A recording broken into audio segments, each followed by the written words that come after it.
Good day, everyone. I am Ian Agustin, and we are here to conduct an interview with Tanya. Firstly, may I ask for your permission to use this information that you are about to say in this interview for our project? Yes. Alright, that's good. And our topic is all about the boycotting of companies due to the genocide of Israel to Palestine. And for our first question, what do you think are the effects of boycotting? For me, I think it can give a big impact to the company to the company's reputation since people are trying to convince the customers or the supporters of one's corporation not to support their business. And with that, I think the company will get threatened and they might convince them to change their policies. Okay, that's a good answer. For our second question, on a metaphysical stance, how can we say that the people boycotting these companies actually have power? I think they may seem to have a power since some of the companies that they already tried to boycott have already adjusted their system, and because they got threatened by those people that if they would still stick with those systems, their revenue will go down. Like the McDonald's have already lost a revenue. Okay. Thank you for your wonderful answers and thank you for the interview. Have a great day. Hi guys, I am Julio Cesar Fernandez and I'm with Miss Mary. and I will be asking you some question for our philosophy. Before the first question, is it okay for this video to be used for our information? So the first question is, what are the effects of boycotting? Generally, I think that it's obvious that if we boycott some companies that are supporting Israel, their revenue will definitely go down, and I think that's the main effect. And kasi syempre onting tao na lang yung bumibili sa products nila or sumusupport sa companies nila. Kasi nga, binoboycott natin sila for supporting Israel. That's a good answer. So the second question is, how can one attain knowledge in boycotting companies and how does this affect their decision to join? I think that one can attain knowledge about boycotting is, of course, social media. Social media is a very powerful tool. Lahat ng information mainly nakukuha natin sa social media, like in different platforms. Facebook, Instagram, TikTok, Twitter. So like, halos din lahat ng tao may idea na or may knowledge talaga sa war between the two countries. And syempre, dun nga sa pag-support ng some companies sa Israel. So like, I think pag yung isang tao alam niya na may knowledge na siya about the said issue, the said topic, is maapektuhan yung decision niya by knowing na ay mali pala yung ginagawa ng company na to, na sinusuportahan nila yung Israel, ganon. Kaya parang dun maapektuhan yung decision nila na parang ay pala i-boycott ko tong company na to kasi sinusupport pa nila yung Israel despite sa wrongdoings nito. Like McDo, ang dami nilang promos or like sabihin na natin umonte yung siguro bumaba yung revenues nila kasi nga madaming aware sa said issue na to and madaming nagbo-boycott kasi nga hindi tama. I agree.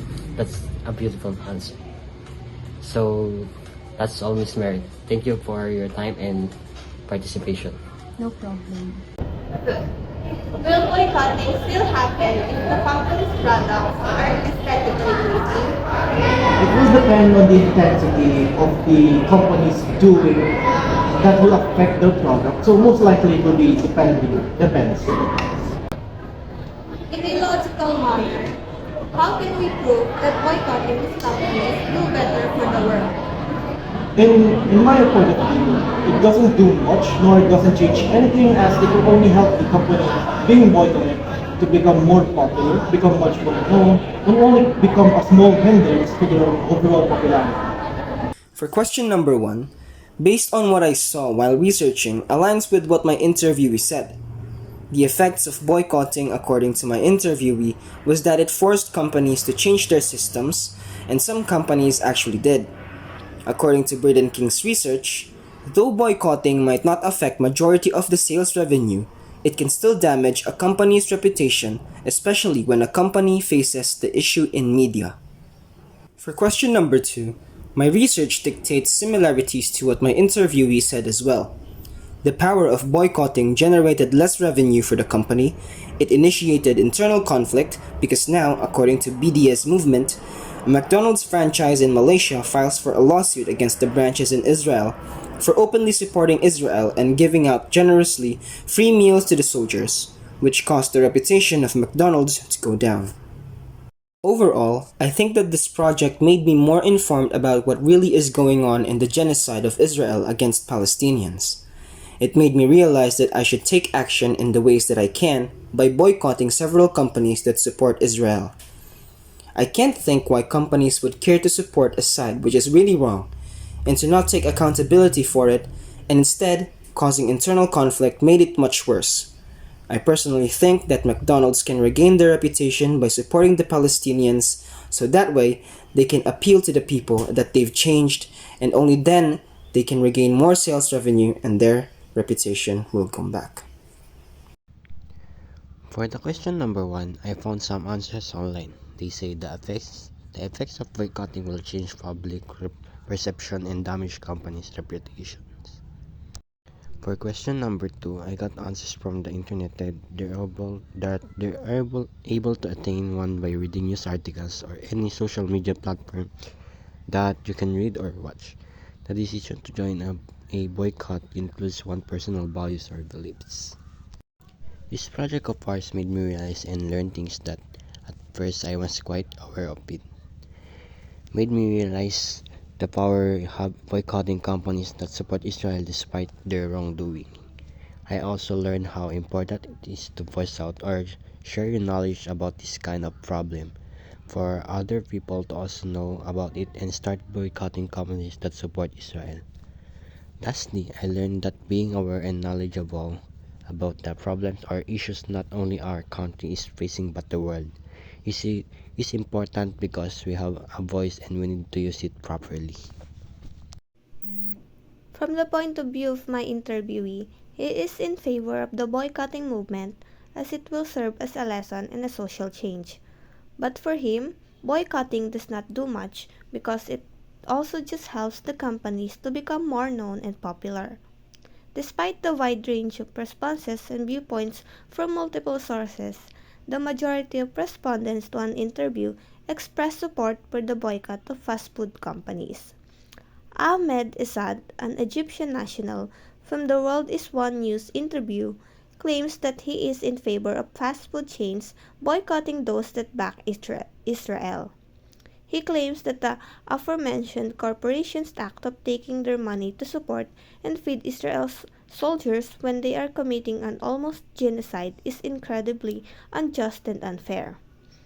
However, there are still a lot of people who are against the boycott movement. Isam Abu Shalabi believes that boycotting is immoral and completely useless. He claimed that since these fast food chains are large, severing their consumer base wouldn't accomplish much. Rather, they should arm themselves and engage Israel's shoulders head on. Creating an infomercial was indeed difficult. It takes a lot of researching and critical thinking. Upon conducting an interview and watching interviews related to our topic, I realized that there are still a lot of things that I'm not familiar with and a lot of things that I was not aware of that is currently happening in my surroundings. This activity gives me the support and direction I need to improve spread positivism and positive contributions in the society.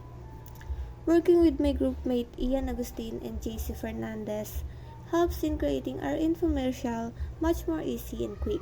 Combined with our differences in academic skills and flexibility, I would say that they are indeed good and true to their works.